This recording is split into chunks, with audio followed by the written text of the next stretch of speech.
The biggest challenge that both staffing companies, Eastridge, manufacturing organizations, logistics organizations, what they're all facing is finding quality employees. There is what we describe as a skill shortage or a skills gap. And that is because the number of openings or demand for people in the manufacturing industry exceeds those that are available. And the situation is just going to be exacerbated over time. In fact, there are articles, many articles citing that by 2033, there's going to be 3.8 million new employees needed in the manufacturing industry. The problem is we don't have that many.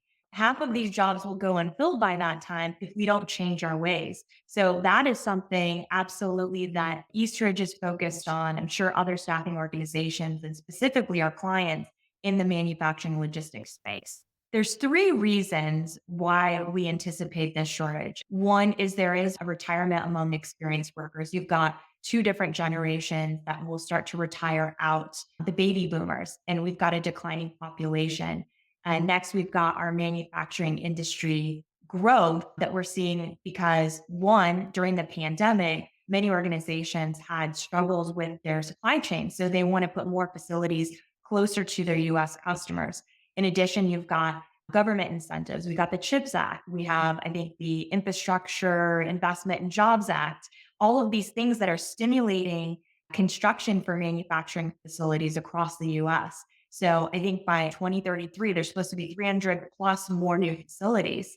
And then the big thing is the skills and interest misalignment in new employees entering into the workforce. So what I mean by that is traditional education system, you see a lot of employees coming out of that with bachelor's degrees and they have an interest in IT or in marketing or all of these different fields. And we see less and less of a population interested in manufacturing. But here we see the number of manufacturing jobs growing year over year. So that creates a huge gap. A couple of reasons for that is one, the traditional education system does not have a ton of emphasis or focus around skilled trades and education within that. So you think about welding, you think about machine operating, you think about anything within the production side. So I think there's an opportunity in that respect to focus on how do we get more people at a younger age interested in manufacturing.